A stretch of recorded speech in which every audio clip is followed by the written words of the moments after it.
नमस्ते दोस्तों। आज हम NCERT की किताब में से कक्षा 7वीं पाठ संख्या 7 पापा खो गए पाठ के अभ्यास के प्रश्न उत्तर करेंगे। आइए वीडियो को शुरू करते हैं। पाठ संख्या 7 पापा खो गए। अभ्यास के प्रश्न उत्तर नाटक से। प्रश्न संख्या 1, नाटक में आपको सबसे बुद्धिमान पात्र कौन लगा और क्यों? उत्तर है, नाटक में सबसे बुद्धिमान पात्र हमें कौवा लगा, क्योंकि वह उड़ उड़कर सभी घटनाओं की जानकारी रखता है। अच्छे बुरे लोगों की उसे पहचान है। उसकी सूझबूझ के कारण असामाजिक तत्वों यानी दुष्ट व्यक्तियों के हाथों में जाने से बच्ची बच जाती है। जैसे कि हमने नाटक पढ़ा है तो उसमें पता चलता है कि एक दुष्ट व्यक्ति बच्ची को उठा कर ले आता है और जो कि खंबा, लेटर बॉक्स, पेड़, तो एक कौवा, पोस्टर, वो सभी चीज़ें वहाँ पर थी। लेकिन उसमें सबसे ज़्यादा संजीव, जिनमें संजीव होता है जिसमें जान होती है, बाकी निर्जीव होता है जिसमें जान नहीं होती। जैसे लेटर बॉक्स, खंबा और पोस्टर ये निर्जीव चीज़ें हैं, लेकिन कौवा संजीव है, इसमें जान है।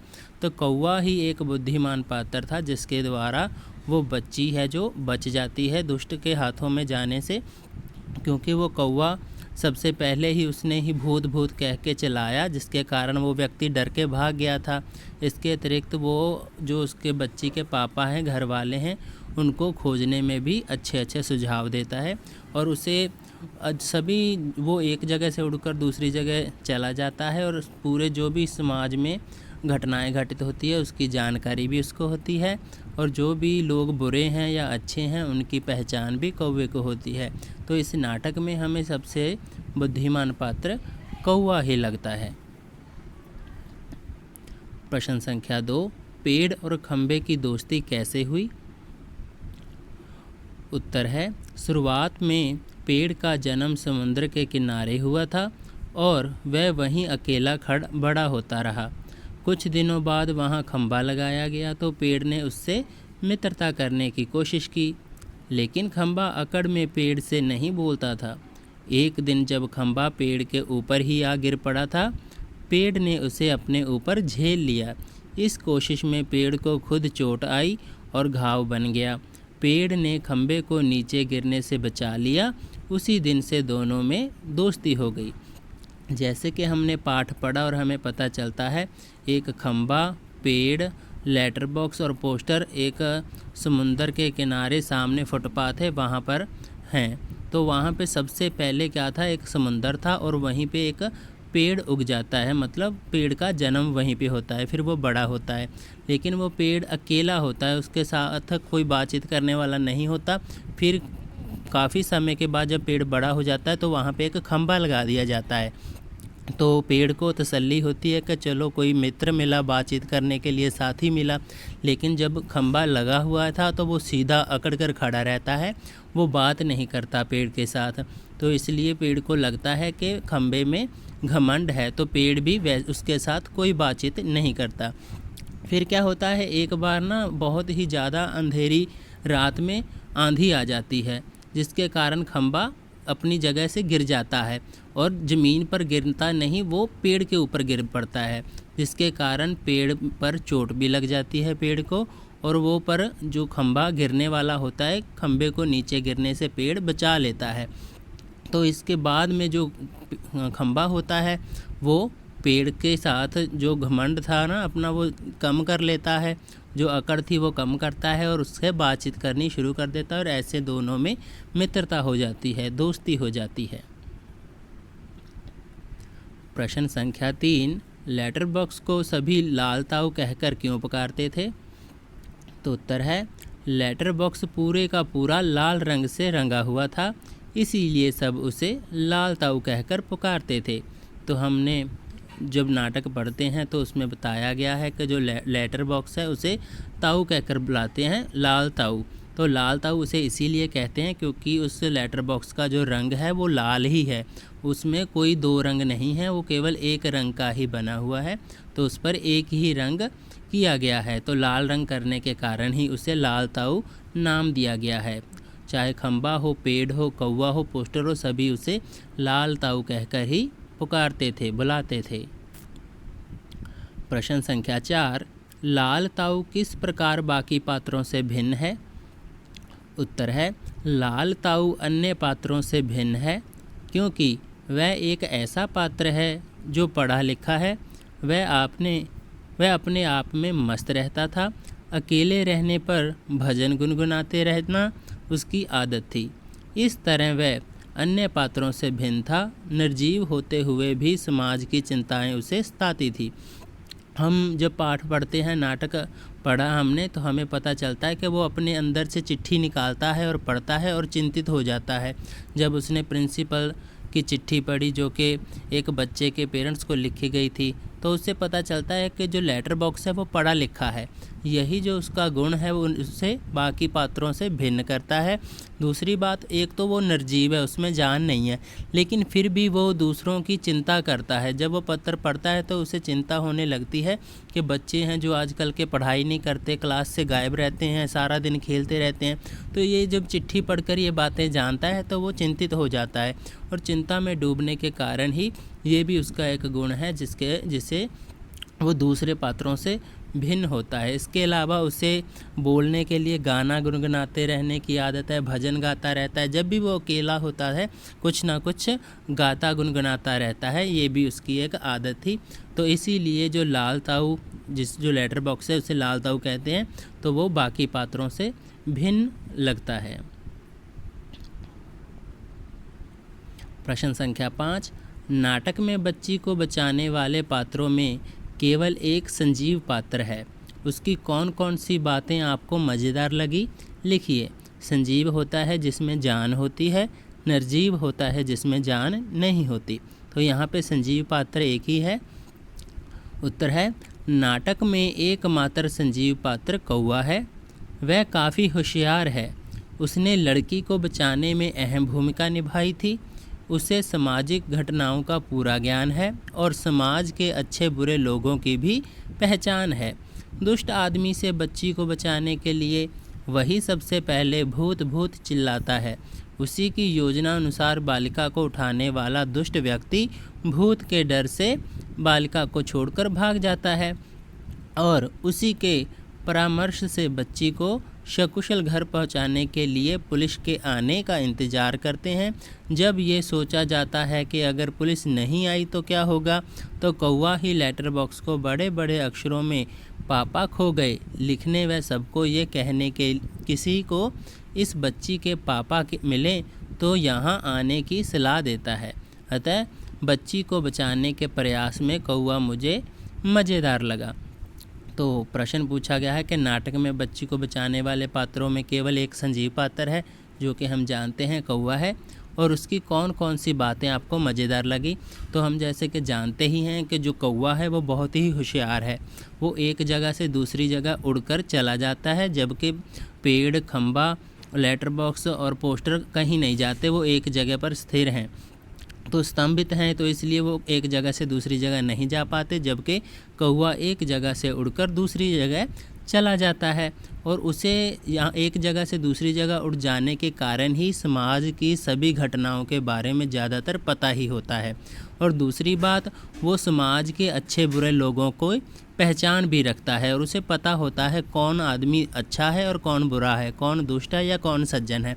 तो ऐसा व्यक्ति, अच्छे व्यक्ति और बुरे व्यक्ति की उसको पहचान भी होती है। और एक बात और, जब पाठ में बच्ची को उठाने वाला जब बच्ची को पेड़ के पीछे सुलाकर वह ऊपर कोट डालकर चला जाता है भोजन की तलाश में, तो जब लौटता है तो वो उसे बच्ची वहाँ पे नहीं मिलती, तो वो बच्ची को खोजने लगता है। तो बच्ची को पकड़ने की कोशिश में वो बच्ची के पीछे भागता है। तो तब जो निर्जीव वस्तु हैं, खंबा, लेटर बॉक्स, पेड़, तो ये सभी ना उसके बीच में आ जाते हैं, अपनी जगह से चलकर हिलने लगते हैं, जिसके कारण ये उसको लगता है ये भूत हैं। आदमी को, जो दुष्ट आदमी होता है बच्चे उठाने वाला, उसको लगता है भूत है। तो वो डर जाता है, लेकिन वो खड़के से इतना शोर से डरता नहीं है। लेकिन जो कौवा है वो सबसे पहले उनमें से भूत भूत चिल्लाने लग जाता है कि भूत आ गया, भूत भूत।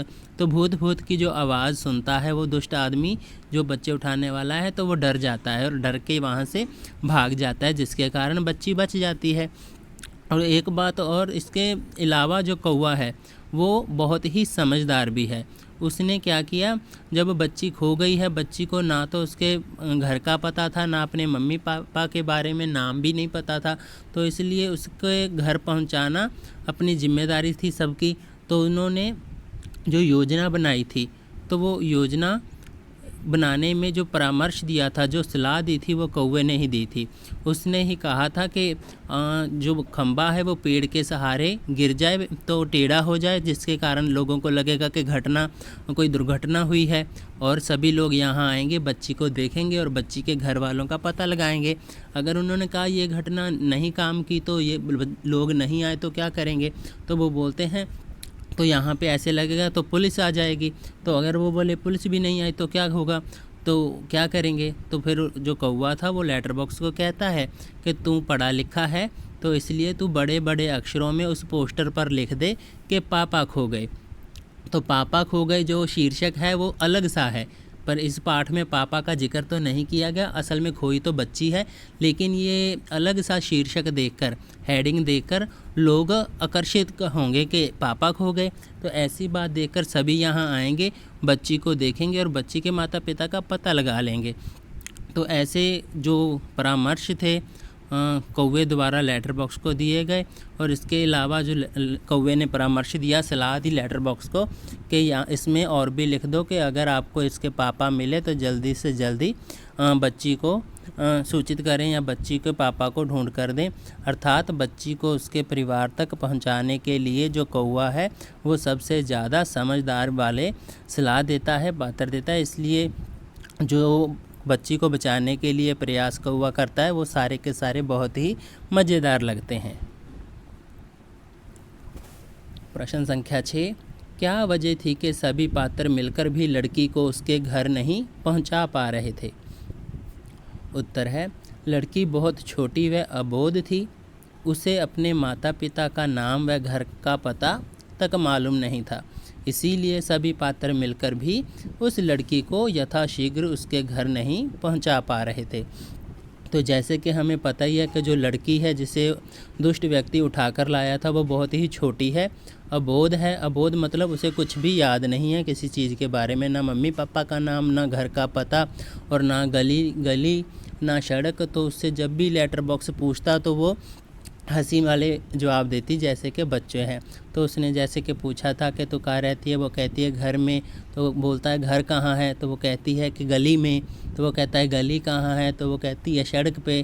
तो वो कहता है सड़क कहाँ है, कहते सड़क तो सड़क ही है, लोग उसे रोड कहते हैं। तो ऐसे अबोध से जवाब देती है जो उसको नहीं पता है, ना अपना फ़ोन नंबर वगैरह। तो इसलिए वो सभी के सभी पात्र हैं वो चिंतित हैं, और उसको बच्ची को ना तो अपने माता पिता का पता होता है ना घर का पता था।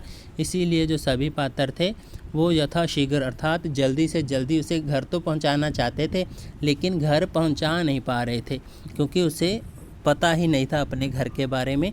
तो वो कहाँ कैसे उसके घर पहुंचा पाते, तो इसीलिए वो जल्दी से जल्दी नहीं पहुंचा पा रहे थे। नाटक से आगे से जो प्रश्न संख्या 1 है वो छात्रों ने अपने आप करना है, तो आप अपने आप कर लीजिए, कल्पना ही है। तो प्रश्न संख्या 2, मराठी से अनुदित इस घटना का शीर्षक पापा खो गए क्यों रखा गया होगा। अगर आपके मन में कोई दूसरा शीर्षक हो तो सुझाइए और साथ में कारण भी बताइए। उत्तर है, इस एकांकी को शीर्षक पापा खो गए इसलिए रखा गया क्योंकि लड़की को अपने पिता का नाम व घर का पता मालूम नहीं था। इस अनोखे शीर्षक के द्वारा ही लोग और पुलिस आकर्षित होकर उस लड़की को घर पहुंचाने की कोशिश करेंगे। इसका अन्य शीर्षक लापता बच्ची रखा जा सकता है क्योंकि एकांकी में पापा नहीं बच्ची ही खो गई थी और उसे अपने घर का पता तक मालूम नहीं था। तो जैसे कि हमें पता ही है शीर्षक है नाटक का एकांकी का पापा खो गए, तो इस एकांकी में सारी एकांकी पढ़ने के बाद भी हमें पता चलता है पापा की तो बात की ही नहीं गई, लेकिन फिर भी जो शीर्षक रखा गया है पापा खो गए। तो यहाँ पे असल में खोई तो बच्ची है, लेकिन शीर्षक रखा गया है पापा खो गए। ये इसलिए रखा गया है क्योंकि बच्ची को ना तो अपने पापा मम्मी का नाम पता है, ना ही घर का पता है, तो इसलिए उन्होंने शीर्षक रखा है पापा खो गए। तो अर्थात ये अनोखा सा शीर्षक देकर लोग आकर्षित होते हैं, पुलिस आकर्षित होती है और उस लड़की को घर पहुंचाने के लिए मदद करेगी। तो इसलिए ये शीर्षक रखा गया है पापा खो गए। अगर हम इसका दूसरा कोई शीर्षक देना चाहें तो हम दे सकते हैं लापता बच्ची, अर्थात गुम हुई बच्ची। तो इसका ये शीर्षक भी रखा जा सकता है। प्रश्न संख्या 3, क्या आप बच्ची के पापा को खोजने के नाटक से अलग कोई और तरीका बता सकते हैं? उत्तर है, बच्ची के पापा को खोजने के 2 तरीके हो सकते थे। पहली तरकीब, समाचार पत्रों में, पोस्टरों में या दूरदर्शन पर उसका चित्र दिखाकर लोगों का ध्यान आकर्षित करके उसके पापा को खोजा जा सकता था। दूसरी तरकीब में लड़की को पुलिस थाने ले जाकर उसकी रिपोर्ट लिखवा देनी चाहिए। पुलिस अपने तरीक़ों से उसके पापा को खोज निकालेगी। तो जैसे भी हमें किसी को खोजना हो, तलाश करनी हो, तो उसके 2 तरीके होते हैं। या तो उनको समाचार पत्रों में उनकी न्यूज़ दे दी जाए, समाचार में खबर दे दी जाए कि जो भी आपको चाहिए, या पोस्टर छपवा देने चाहिए, या फिर टेलीविज़न पर खबर चलवा देनी चाहिए। समाचार पत्र, पोस्टर या टेलीविज़न, ये इनके द्वारा किसी को भी हम खोजा जा सकता है, लोगों का ध्यान आकर्षित किया जा सकता है, जिसके कारण उस लड़की के पापा ढूंढे जा सकते थे। दूसरी तरकीब में उस लड़की को पुलिस स्टेशन में ले जाया जा सकता था, उसकी रिपोर्ट लिखवा देनी थी और पुलिस अपने तरीक़ों से उसको, उनके पापा को ढूंढ सकती थी। अनुमान और कल्पना। प्रश्न संख्या 1, अनुमान लगाइए कि जिस समय बच्ची को चोर ने उठाया होगा वह किस स्थिति में होगी। क्या वह पार्क मैदान में खेल रही होगी, या घर से रूठकर भाग गई होगी, या कोई अन्य कारण होगा। तो बच्ची क्या कर रही थी जब दुष्ट व्यक्ति ने उसे उठा लिया था। तो आप कल्पना कर सकते हैं कि किसी भी बच्चे को जब दुष्ट व्यक्ति उठाते हैं तो वो क्या कर रहे हो सकते हैं। खेल रहे हो सकते हैं गली में या मोहल्ले में, या किसी अनजान व्यक्ति के साथ कुछ खाने के लिए दे देते हैं। तो ऐसी चीज़ें खाकर बच्चे बेहोश हो जाते हैं और वो उसे उठा ले जाते हैं। तो ऐसी आप कल्पना कर सकते हैं।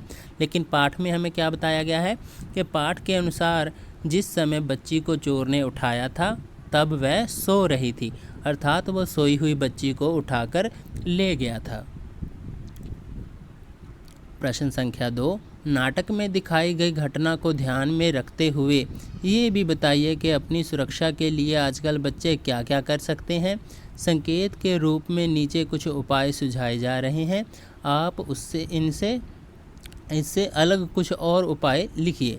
तो जैसे हम कहते हैं कि कोई बच्चे उठाने वाला या कोई ऐसी घटनाएं दिखाई देती हैं, तो इनसे कैसे बचा जा सकता है, बच्चे कैसे बच सकते हैं इससे, आजकल के बच्चे क्या क्या करें जो ऐसी घटनाओं से बच सकते हैं। तो सुझाव दिया गया है समूह में चलना। अब कभी भी आप अकेले मत चलिए, हमेशा समूह बनाकर ही चलिए ताकि ऐसा कोई दुष्ट व्यक्ति आपको उठा ना सके। इसके अतिरिक्त एकजुट होकर बच्चा उठाने वालों या ऐसी घटनाओं का विरोध करना चाहिए, अर्थात एकजुट होकर सभी एक साथ मिलकर ही इनका विरोध करें। अगर एक व्यक्ति इनका विरोध करेगा तो उसकी आवाज़ को दबा दिया जाएगा। अगर हम एक होकर ऐसी घटनाओं का विरोध करते हैं तो अवश्य ही सफल होते हैं। तो जैसे तीसरा है, अनजान व्यक्तियों से सावधानी पूर्वक मिलना, अर्थात जिन्हें आप जानते नहीं हैं, पहचानते नहीं हैं, ऐसे लोगों से दूर ही रहना उचित होता है, उनसे मिलना अच्छा नहीं होता। तो इसके अतिरिक्त देखिए अन्य उपाय, अपने घर का पता एवं माता पिता का नाम या एवं फ़ोन नंबर अपनी डायरी में लिखकर याद रखना चाहिए। अकेले सुनसान या परिचित जगह पर नहीं जाना चाहिए। अपने आसपास आने जाने वाले लोगों पर निगाह रखना एवं हमेशा तैयार रहना। किसी भी गतिविधि पर थोड़ा भी शक होने पर शोर मचाना और माता पिता या पास के किसी बड़े व्यक्ति को इसकी जानकारी देना। तो हम देखते हैं आजकल के बच्चे वैसे तो बहुत होशियार हैं, लेकिन उनको अपने माता पिता का नाम, अपने गांव या शहर का नाम, फ़ोन नंबर, ऐसी बातें याद रखनी चाहिए। और हमारा बड़ों का भी फ़र्ज़ बनता है कि उनको हम ये बातें याद करवाएं। और दूसरी बात, कोई भी अकेले सुनसान अपरिचित जगह, जिस जगह को नहीं जानते, उस पर नहीं जाना चाहिए आपको। तो इसके अतिरिक्त अगर आपको कुछ लगता है कि गलत है या कोई व्यक्ति गलत लग रहा है, तो उस पर हमेशा निगाह रखनी चाहिए, हमेशा तैयार रहना चाहिए उसका विरोध करने के लिए। इसके अतिरिक्त कोई भी आपको बुरा व्यक्ति मिले या जो आपका शायद पीछा कर रहा हो या आप पर निगाह रख रहा हो, तो शोर मचाने से संकोच ना करें, डरे ना, तो शोर मचा देना चाहिए, जिससे वो डर कर भाग भी जाएगा। और अपने से बड़े, अपने माता पिता हो गए या अपने भाई बहन, चाचा चाची, या कोई भी, जैसे आप सड़क पर जाते हैं तो दुकानदार अंकल होते हैं, तो ऐसे बड़े जो लोग होते हैं उनको ऐसी घटना बताने से शर्माइए मत, सच सच बता दीजिए, जिससे आप ऐसी घटनाओं से, ऐसे दुष्ट व्यक्तियों से बच सकते हैं। भाषा की बात करें तो प्रश्न संख्या 1, आपने देखा होगा कि नाटक के बीच बीच में कुछ निर्देश दिए गए हैं। ऐसे निर्देशों से नाटक के दृश्य स्पष्ट होते हैं, जिन्हें नाटक खेलते हुए मंच पर दिखाया जाता है। जैसे सड़क, रात का समय, दूर कहीं कुत्तों की भौंकने की आवाज़। यदि आपको रात का दृश्य मंच पर दिखाना हो तो क्या क्या करेंगे, सोच कर लिखिए। तो हमने एक मंच पर, स्टेज पर कोई नाटक करना है, तो उसमें हमने रात दिखानी है। तो रात दिखाने के लिए क्या करना होगा, अंधकार फैलाना होगा, यानी हल्की नीली रोशनी करना होगा। आकाश में तारों और चांद का चमकना, जैसे कि रात को चांद और तारे होते हैं, तो वो चीज़ दिखानी होगी। झिंगोरों की आवाज़ और रह कर कुत्ते के भौंकने की आवाज़ भी उत्पन्न की जा सकती है। तो जैसे रात को जानवर होते हैं जो कुत्ते भौंकने, ऐसी आवाज़ें हमने साउंड के द्वारा दिखानी होगी। अगर हमने रात का दृश्य दिखाना है तो अंधकार फैलाना, यानी हल्की नीली रोशनी करना, आकाश में तारों और चांद का चमकना, झिंगोरों की आवाज़ और रह कर कुत्ते के भौंकने की आवाज़ भी उत्पन्न की जा सकती है। तो ऐसे आप कोई भी स्टेज पर नाटक खेलते समय रात्रि का जो दृश्य है वो दिखा सकते हैं।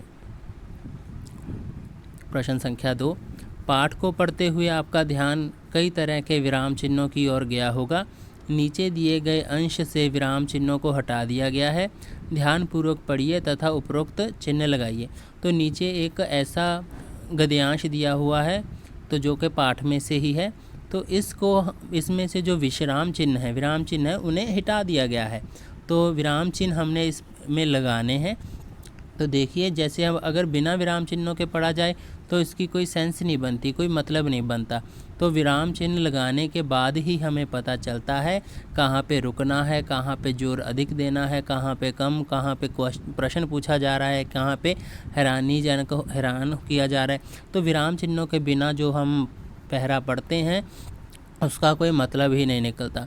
तो देखिए, जैसे यहाँ पे बिना विश्राम चिन्ह के जो पहरा दिया गया है, तो मुझ पर भी एक रात आसमान से गड़गड़ाती बिजली आकर पड़ी थी। अरे बाप रे, जो बिजली थी या आफत, याद आते ही अब भी दिल धक धक करने लगता है। और बिजली जहाँ गिरी थी वहाँ खड्डा कितना गहरा पड़ गया था। खंबे महाराज, अब जब कभी बारिश होती है और तो मुझ उस रात की याद हो आती है, अंग थर थर कांपने लगते हैं। तो ऐसे बिना विराम चिन्ह के पढ़ेंगे तो इसका कोई मतलब नहीं है। तो यहाँ पे हमें विराम चिन्ह लगाने के लिए कहा है, तो आप इसमें विराम चिन्ह लगाइएगा।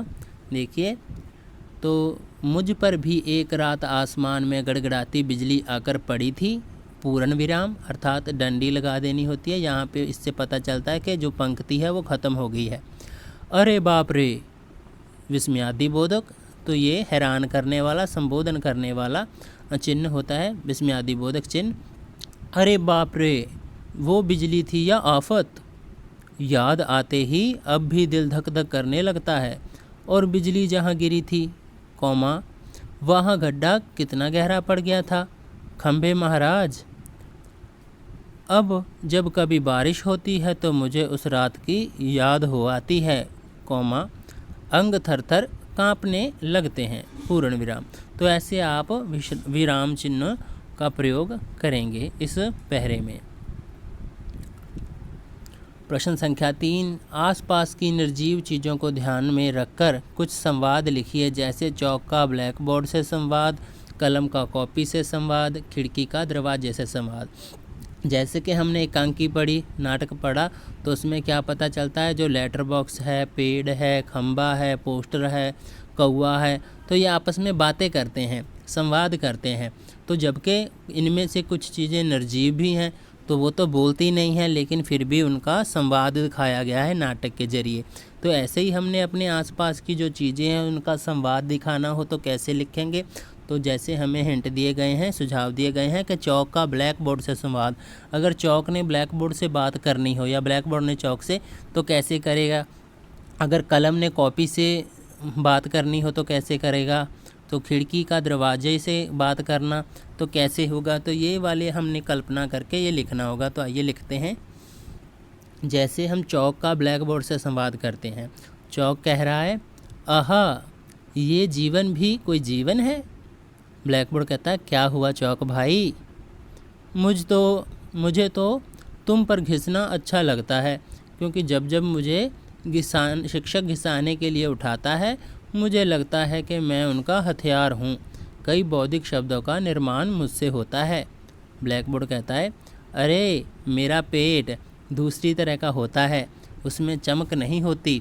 हम दोनों के बिना ही शिक्षक का काम नहीं चल सकता।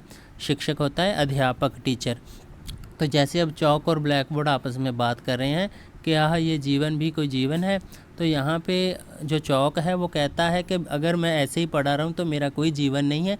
लेकिन जब शिक्षक, जो अध्यापक है, वो मुझे उठाता है ब्लैक बोर्ड पे घिसाने के लिए, तो मुझे अच्छा लगता है और ऐसा लगता है जैसे मैं टीचर का हथियार हूँ। तो वो मुझसे कई ऐसे नए नए शब्द, बौद्धिक शब्द का निर्माण करता है। लेकिन ब्लैक बोर्ड कहता है कि वो मेरा पेट है जिस पे तुझे लिखा जाता है, घिसाया जाता है, वो उसमें चमक नहीं होती, अर्थात वो काले रंग का होता है। तो इसीलिए तो अगर मैं ना हूँ और तू भी ना हो तो शिक्षक का काम नहीं चल सकता, कि बिना ब्लैक बोर्ड और चौक के जो शिक्षक है वो नहीं पढ़ा पाते। तो जैसे अब कलम का कॉपी से संवाद, मतलब कॉपी और कलम दोनों बातें कर रहे हैं। तो कलम कह रही है, कॉपी, क्या मेरा तुम पर घिसे जाना तुम्हें अच्छा लगता है। कॉपी कहती है, बहन, जब तुम्हारे द्वारा छात्रों या अन्य लोग मुझ पर सुंदर सुंदर शब्द लिखते हैं तो मैं काफ़ी खुश होती हूँ।